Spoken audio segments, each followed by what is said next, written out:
माननीय मुख्यमंत्री और सरकार के निर्देशानुसार आज से 9 से 11 बजे तक हर एक नगर निगम में, नगर परिषद में, नगर पालिका में 9 से 11 बजे तक समाधान शिविर लगाए जा रहे हैं।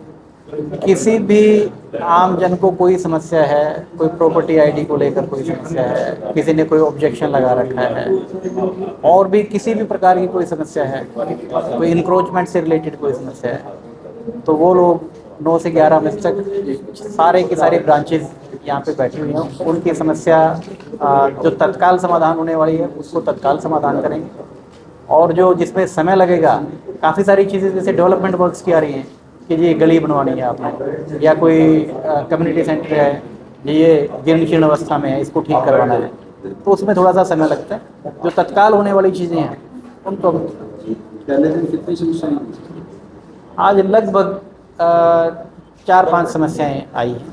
और उसमें जैसा पहले हम सोच रहे थे कि ज़्यादा प्रॉपर्टी आईडी से रिलेटेड समस्या आएंगी, प्रॉपर्टी आईडी से रिलेटेड समस्या हमारे पास नहीं है। ज़्यादातर जो समस्याएं हैं वो इंक्रोचमेंट से रिलेटेड आई हैं और डेवलपमेंट वर्क से रिलेटेड आई हैं। तो किस तरह का समाधान वगैरह किया गया है? अब मान लो कि एक एफ ब्लॉक की समस्या है, वहाँ पे एक कम्युनिटी सेंटर है, पहले वो हुड्डा के पास था, अब वो हमारे पास है, तो वो पुराना जीर्ण शीर्ण अवस्था में है। तो उसके लिए हमने कहा है कि 7 दिन के अंदर उसका एस्टीमेट बनाएं, और 3 महीने के अंदर एस्टीमेट बना के हम उसको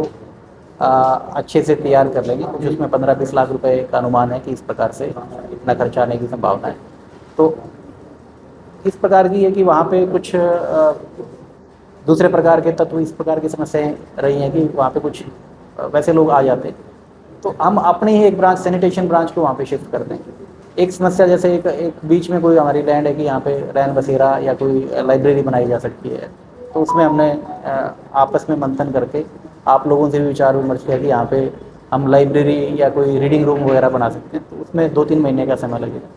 इस प्रकार की चीज़। सर, होर्डिंग्स का मामला है, टेंडर का तो एक्रेडिटेशन है, वैध होर्डिंग्स लगे हैं, क्या कार्रवाई नगर परिषद द्वारा की जाएगी सर? जो हमारे यूनिपोल हैं, लगभग 30 के करीब हमारे यूनिपोल हैं। यूनिपोल चूँकि 4 या 5 बार ई ऑक्शन इनका हो चुका है, तो ई ऑक्शन के माध्यम से अभी तक कोई यूनिपोल हमारा नहीं गया है, और उनके ऊपर यदि कोई अवैध किसी ने कोई स्ट्रक्चर वो लगा रखा है, कोई एडवर्टीजमेंट है, तो अमूमन लगभग साफ़ है। कोई किसी प्रकार का कोई धार्मिक है, कोई धन्यवादी है, तो एक आध बार ऐसा कोई होर्डिंग बैनर वहाँ पे लगा हो सकता है। बाकी को हमने कहा है कि इनको हम जल्दी से जल्दी हटवाएंगे। सर, त्योहारों का समय चल रहा है और बाजार में अतिक्रमण जाम की स्थिति है, इसके लिए क्या कोई कार्रवाई वगैरह भी? बिल्कुल, हम एक टीम बना रहे हैं इसमें। जैसे आज भी 2 समस्याएं अतिक्रमण की आई हैं, और मैंने कहा है कि आज शाम तक इसकी रिपोर्ट देंगे, इसको अतिक्रमण को हटा के। और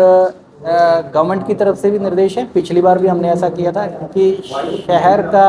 जो मेन जो बाज़ार है, जहाँ पे फुटफॉल ज़्यादा रहता है, क्योंकि अब अगला जो सप्ताह है पूरा त्योहारी सीज़न है, तो इसमें हम बाज़ारों को भी सजाएंगे, अपने पैसे लगा के भी हम बाज़ारों को सजाएंगे, और ताकि एक जो त्यौहार की जो फीलिंग है वो शहर के अंदर रहे। सर, आवारा पशु बहुत ज़्यादा हो रहे हैं, तो सर इसके लिए? बिल्कुल सही बात है कि आवारा पशु,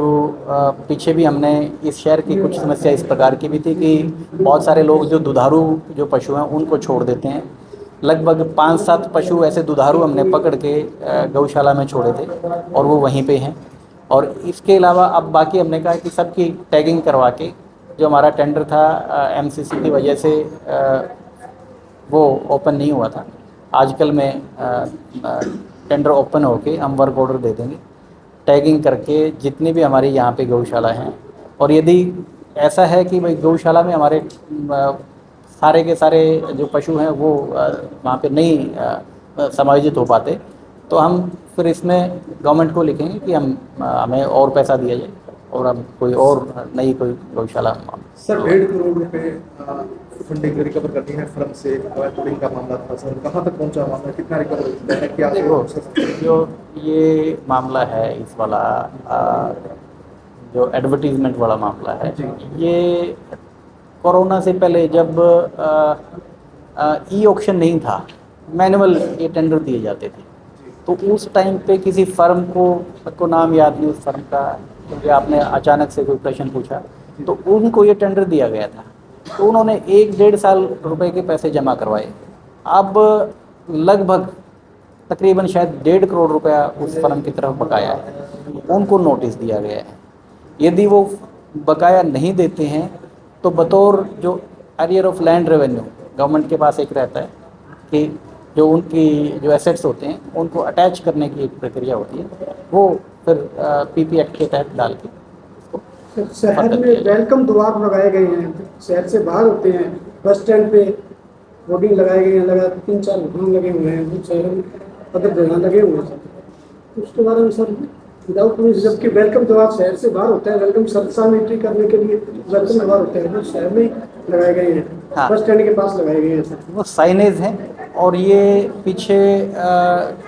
कोर्ट में ये मामला चला गया था, फिर जो हमारे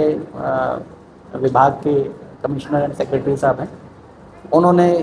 एक स्पीकिंग ऑर्डर पास करके इसको रद्द कर दिया था। अब दोबारा से दूसरी पार्टी कोर्ट में चली गई थी, अब दोबारा से उनको डेट दी गई है दोनों पार्टियों को सुनने के लिए, जैसा गवर्नमेंट का आदेश हो उसके बाद